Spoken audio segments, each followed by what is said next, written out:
Welcome to the Sample Chapter Podcast, the show where authors read a sample chapter from one of their books. Here's your host, Jason A. Meiske. And good morning, my friends. I don't know if you can tell by the sound of my voice, but it is pretty darn early here where I am.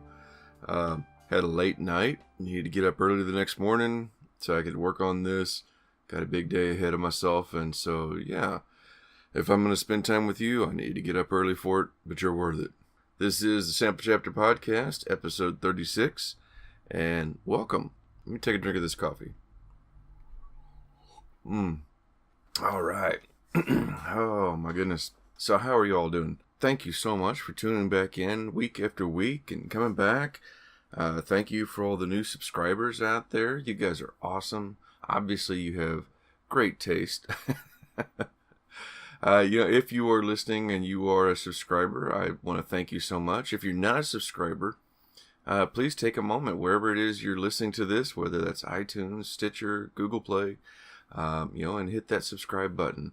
It's a new author every week with their story, a new chapter, and every week they're amazing. It's just so inspiring for me as the host, getting to hear these new stories every week. It's just, man, I love it. And it really affects me and my writing and is very inspirational. So yeah, go ahead and take a moment, hit that subscribe button. If you've been listening for a while and you're enjoying the show, I would really, really appreciate it if you would take a second to give me a rating and give the show a rating. Let us know how we're doing, what you think, whether that's 5 stars, 4 stars, 3 stars. Maybe even, less if you think this isn't any good at all. That's okay, Every rating's still good. But I just appreciate that you're taking the time to do that. So if you do give us a rating, or if you have already in the past, thank you so much. You are amazing. Other places to follow us would be our Facebook page. That's the facebook.com at Sample Chapter Podcast. You can also follow us on Twitter at Chapter Sample. If you need to contact us, you can use either one of those. You can send me a message via either one of those avenues, or you can contact us at our email, samplechapterpodcast@gmail.com. Use any of those ways to follow. You can hear what's going on every week. Each week's new episode is shared at least twice. Plus, we do a Throwback Thursday for an old episode. Sometimes we get to tease upcoming things. Oh, see, and if you're a follower, then you caught one of my teases last week, because I got to sit down with an actress from the 80s who has written some books, and oh my gosh, what a wonderful conversation this was. So I'm not going to say who it is yet. You got to be listening. You got to be following if you want to know who it is, because it's coming up here in a couple of weeks, that episode. I've got a lot of editing to do, a lot of work to do on it yet, so make sure you tune in and subscribe so you don't miss out on it. It was a lot of fun, and I can't wait to share it with you. So yeah, if you are an author who is interested in coming on the show, by all means, use any of those methods to contact me. Let me know that you'd like to come on and read a sample chapter from one of your published books. Yes, I said published. That is the one caveat.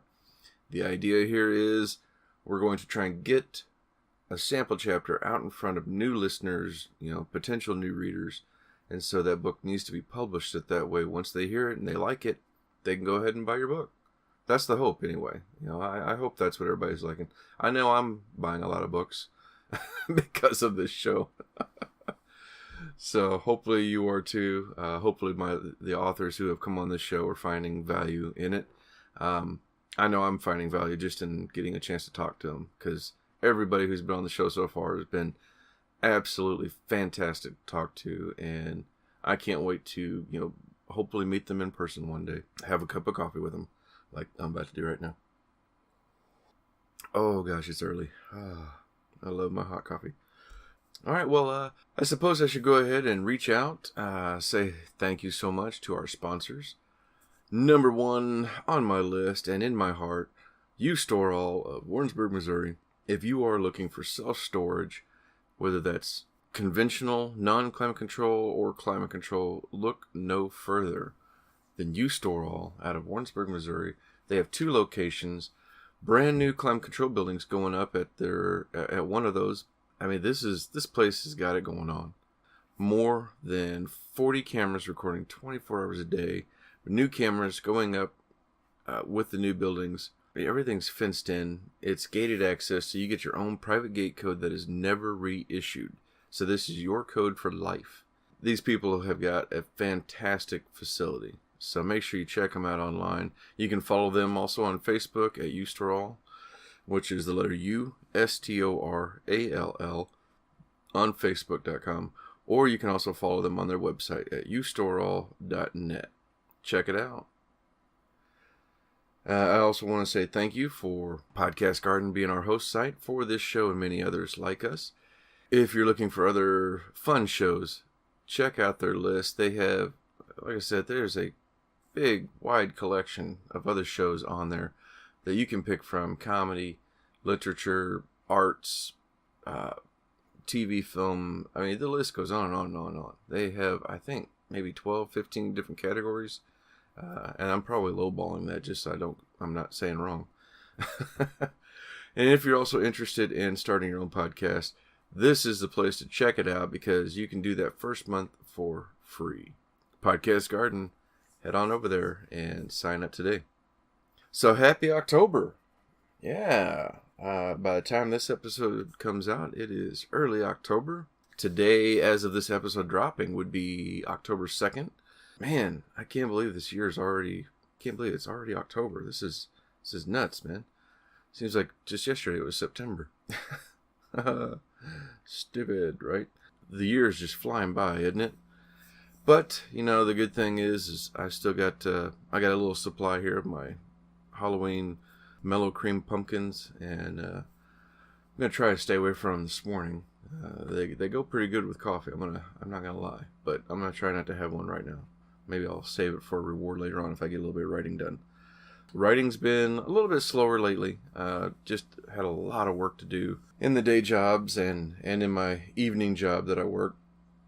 Some of you all out there following know that I do work 2 jobs, and I put on this podcast, and I do my writing, and I have a huge family that lives with me here in my home.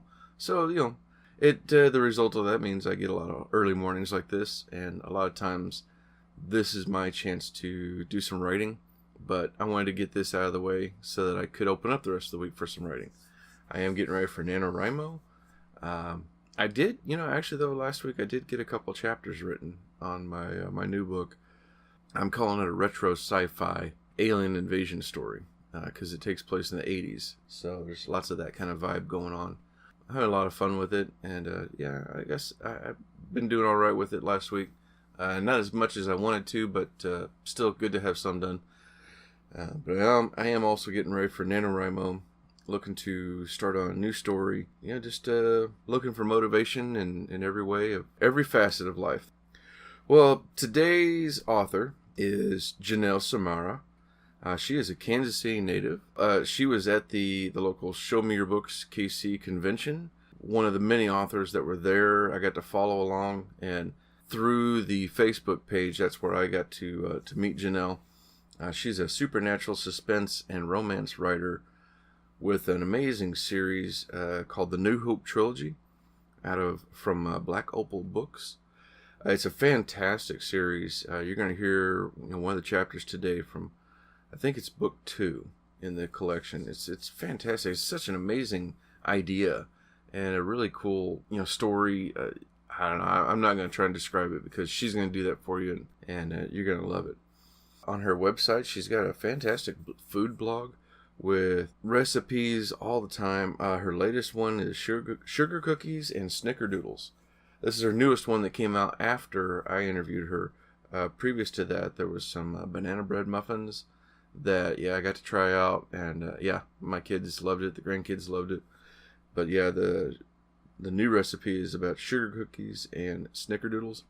She had me at sugar cookies, let me tell you. I mean, Christmas is coming. I love my Christmas sugar cookies. So she had me at the word sugar. Make sure you check out her food blog.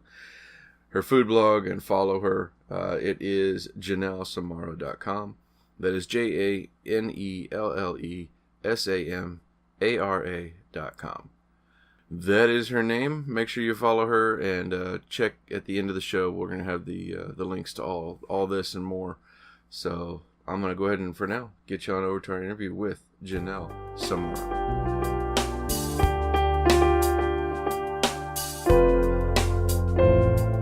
Hello, everybody. Welcome back to another episode of the Sample Chapter Podcast. Today, I am with a Kansas City native, supernatural suspense, romance, thriller writer, Janelle Samara. Janelle, did I say your last name right? That's right, Samara, like the creepy girl from The Ring. That's awesome. All right. You know, I probably, as a good host, I should have asked you that beforehand because my last name, nobody gets right. So... Well, welcome to the show, That's Janelle. all right. Thanks. It's good to be here. It's great to have you. Tell the audience a little bit about yourself. I love writing. I love reading all sorts of different stuff. And, I hope that the eclectic nature comes across in my work. Very cool. And I see that you've got a great website and you do a food blog. Now I think that's a first for my show.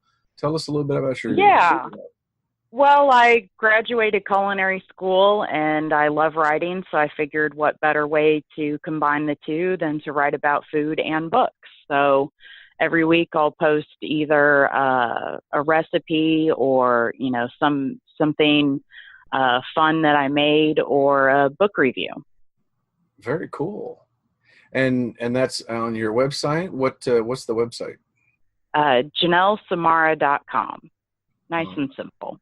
Yeah, it is simple. All right. And I'll make sure and have a link for that at the end of the show for anybody out there interested. I've already checked out a couple of recipes, and I think I'm going to be copying a few of those down because I know that banana bread, my son's going to be all over that. So. Yeah, the banana bread went over really well at Show Me Your Books, KC. See, now there's another thing right there. As some of my audience who's been following along, I did spots for the show for weeks, and then I got sick and couldn't make it. But you got to go, and I'm so envious. Was it a good time? Was it everything I hoped for? It was great. Met a ton of people and collected all the charms for my charm bracelet. That was a lot of fun, getting to run around and meet people. So, yeah, it was really great. I look forward to going again next year. Oh, that's fantastic. Yeah, I'm hoping.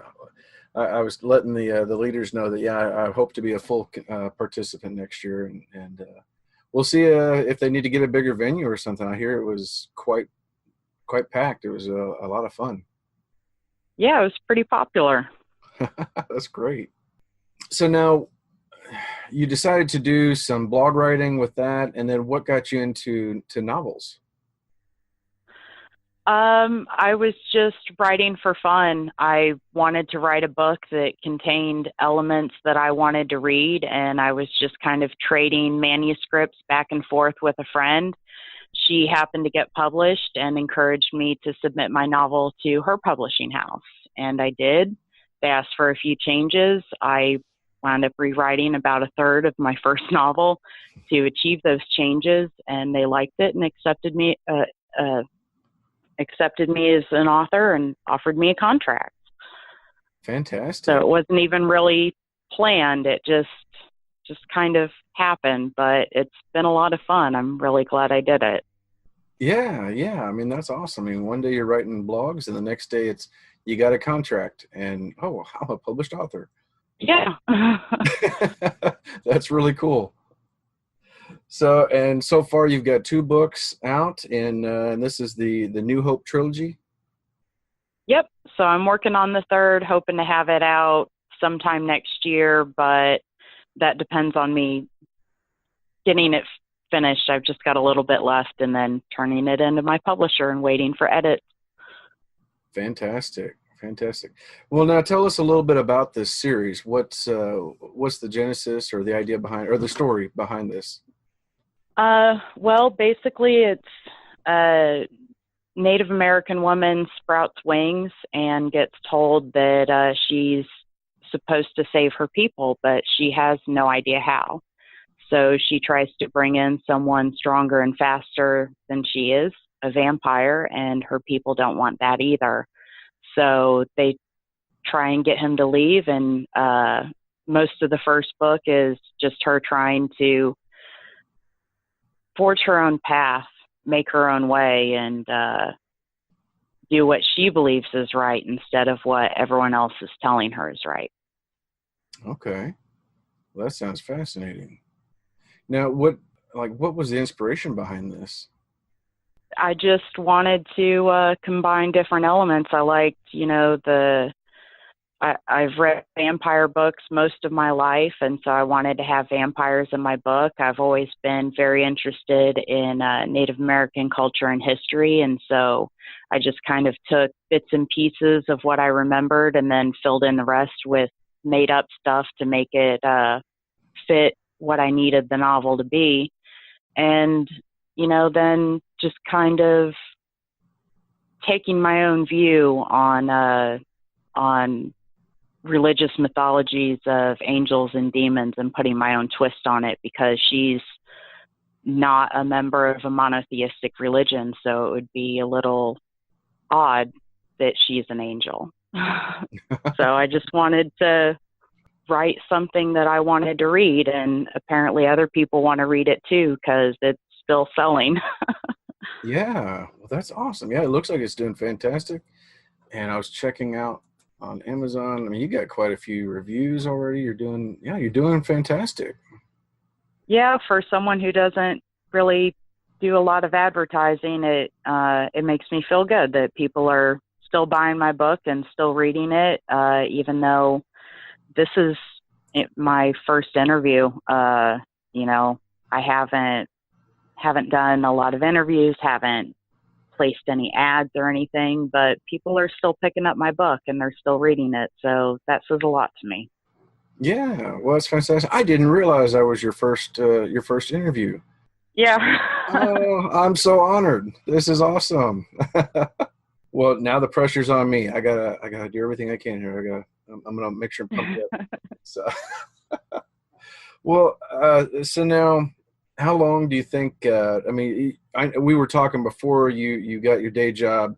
You got a whole bunch of other things you're doing, and then you write in between. So, how long do you think it takes you to write a book? Whenever you get the time, whenever you can make that time. I'd say for the first two books, it probably took me about 3 years each to write them. And I've been working on the third book for about 1.5 years, and I'm about halfway through with it. So I feel like I'm on schedule. I am trying to rush the end. Well, not rush it, but I am trying to make more time to work on my novel. So I have been skipping some of my weekly blogs to make more time to write, but I'm doing what I can. Yeah. Well, that's all we can do is us. I guess you'd call us blue collar authors. We're holding things down with our day jobs, and then writing in. An author friend of mine says writing in the cracks of life, and I just love that. And I was like, yep, that's that's a lot of us. That's a great way to put it. Yeah. So, well, this is fantastic. I can't wait to dive into one of these and check out the Hope trilogy. And we'll tell the audience a little bit. Where can we find you? I'm on Facebook, Twitter, Instagram, and of course my website, janellesamara.com/blog. I put up blogs pretty much every week. Sometimes if life gets a little hectic, I might skip one or two, but there's a long backlog of recipes and rants and even some short stories and a ton of book reviews. So there's always something to read on my website. Awesome. That's fantastic. All right. And we're going to be hearing from your book, Our New Hope. That's right. Okay. And now is this book 1 or book 2? This is book 2. Book 2. Okay. Give us a little bit of background of what's going on. The year is 2071, and Hopi Angel, Hope White Eagle, is dying after childbirth. She begs Dima, her vampire husband, to change her into a vampire so that she can continue her mission of saving her tribe from the white men invaders. The elders aren't happy about it, but they understand Hope had no choice. However, Demetrius, the male angel who shows up, claiming to be Hope's eternal soulmate, disagrees.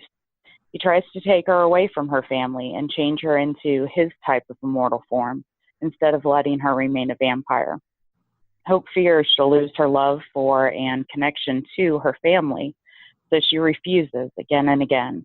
She battles her remembered feelings for Demetrius and is racked with guilt over the inevitable choice she'll have to make: her husband and her immortal children, or the angel with whom she spent nearly all of time immemorial. He helps her regain her ancient memories, thus giving her what she needs to defeat their enemies, or so they think. Wow. All right. This is gonna be awesome.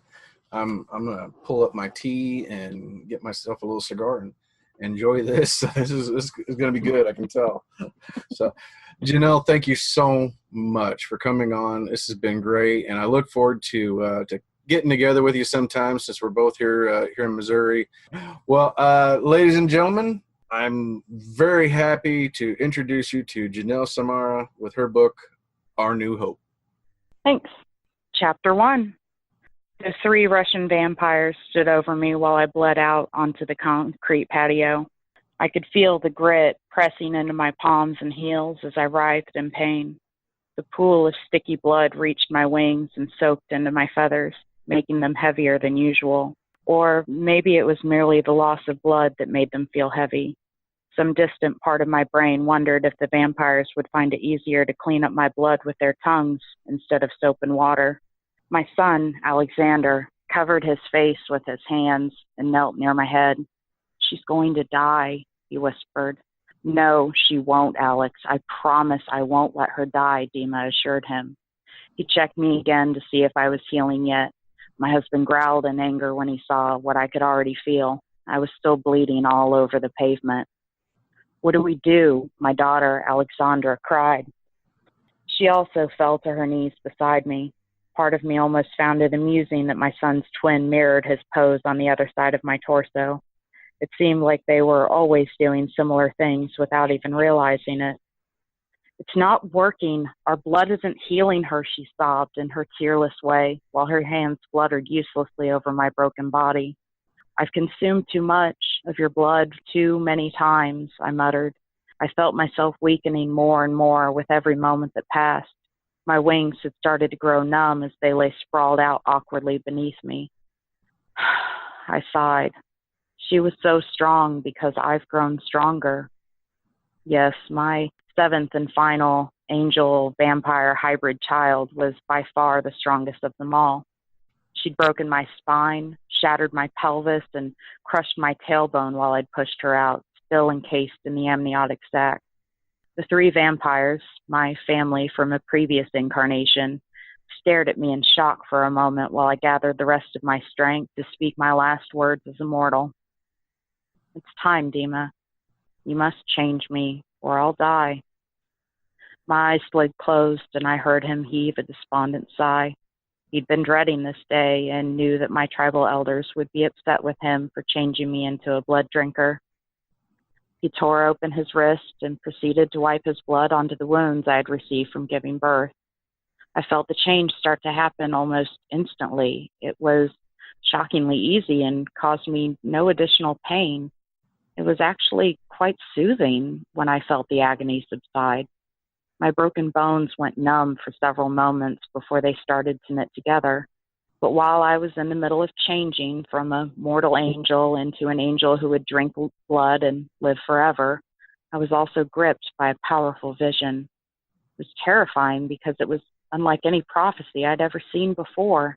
Instead of seeing myself from an outside, disembodied perspective, I was actually experiencing the vision through my own eyes. I gazed out over the wheat field that was being trampled by a sea of soldiers coming to invade my people's land. I was stunned that this was happening right now. I, along with the other women who stood before them, held up my hands and spread my wings while we all commanded them to stop. It was then that I saw my skin becoming clear like glass. I gaped at my arms for a moment while the procession of men ground to a halt. They, too, gawked at my glassy skin, and all of my visible muscles underneath it. I was, after all, the only angel along the fence line who had transparent skin. The rest of the vision started to play out as it had before whenever I dreamed it. They asked me what I was, and I told them, I am Hope, the first Hopi angel. I am tasked with protecting this tribe from you. Only this time, many of them raised their guns and aimed right at me. That had never happened before in previous visions of the coming invasion. I was suddenly jolted out of the prophetic sight, not by waking up, but by the completion of my change. After nearly 20 minutes of lying on the ground in my screened-in patio, it was suddenly over and I was back in my body. Sandra helped me stand up, and I glanced around in the darkness with my new vampire eyes. Everything was so crisp. I had thought things were vivid and clear when I first drank vampire blood, but now my vision was many thousands of times better than that. I could focus on dust in the air 1,000 yards away. I could discern the twitches of the plants and grasses as they grew. My attention to detail was so great that even over the vastness of my yard and the neighboring field, my brain could pick out the movements in the plants not caused by the wind. Dima appeared at my side with our newest child in his arms. She had his obsidian eyes and my high cheekbones. How do you feel, Hope? He asked me. I feel awesome, I said after a moment. Oh my God, my voice, I squealed. My hands flew to my throat. I don't sound like me. I peered down and I realized I'd already been cleaned up and redressed. I gave Sandra a curious glance and she answered me with a smile. Yes, she had dressed me in my favorite hunting clothes while I had had my last vision as a mortal. It felt like she'd also brushed out my calf-length hair and left it down. I grinned for a moment while I felt it swirling around with my skirt. Dima smiled, passing me our unnamed newborn daughter. You sound beautiful. You look beautiful, too. Tanya, my best friend and pseudo-sister, chimed in as she walked outside holding her son and my actual nephew, Dancing Bronco. I wonder if your wings will change later on. She ran her fingers over my sparkling opalescent feathers. I turned and examined my left wing for a moment before I plucked out a few non-essential feathers. They grew back right before my eyes, and they were still the same glittering white. I guess they won't be changing. We need to call your elders, Dima said in a hushed tone. It can wait until the morning, I chirped before I walked into my house. I went upstairs to the refrigerator where we kept bags of blood for the children and pulled one out to feed my new baby. As soon as she punctured the bag, the scent of blood filled my nostrils and a burning thirst rose in my throat. I made a noise that shocked me. It was like a hiss mixed with a growl. It took every bit of my self-control to not snatch the blood away from my child and devour it myself. Dima was next to me in a second and asked me what was wrong. I need speed, I growled. I cursed myself for not thinking of how things were different now. I couldn't just feed my babies like I always had before. I almost loosed a sob. I'd never have any more babies now that I was a vampire. He took the child from my arms and encouraged me to go feed with the twins. I crashed through the window beside us, and I was back on the ground just outside the patio in barely a second. The broken glass showered down around me, sparkling in the moonlight. I must feed now, I told the vampire twins while they stared at me with wonder and surprise. Sandra threw open the back door and stepped outside. Then let's go. We took off into the sky, and I sped toward Las Vegas. The twins quickly fell behind and pushed their thoughts to me, saying that I needed to slow down. Poor kids.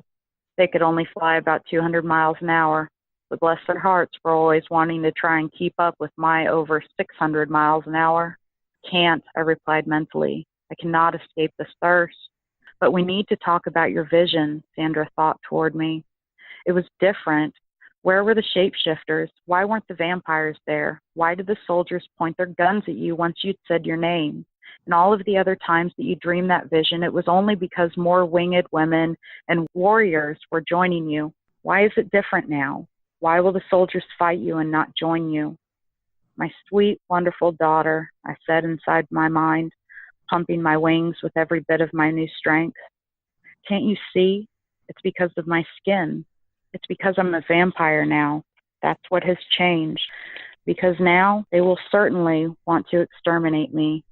This change may have put my whole tribe in danger rather than saving them, as is my duty. Because I've loved your father in 2 lifetimes now, I may have spelled the end for all of my people.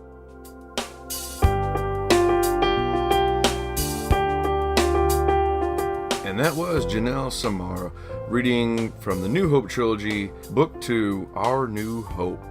It was a fantastic reading, a fantastic sounding story, and I can't wait to check it out. I think you need to do the same. Follow the links in the show notes so that you know where to get this book, and follow her blog on janellesamara.com. Don't forget to subscribe and follow us on all the facets out there, iTunes, Google Play. Like us on Facebook and Twitter. Reach out to us through email if you have any questions. And we'll see you again next week with another author, another book, and another sample chapter. I'm going to get some coffee and wake up. Bye.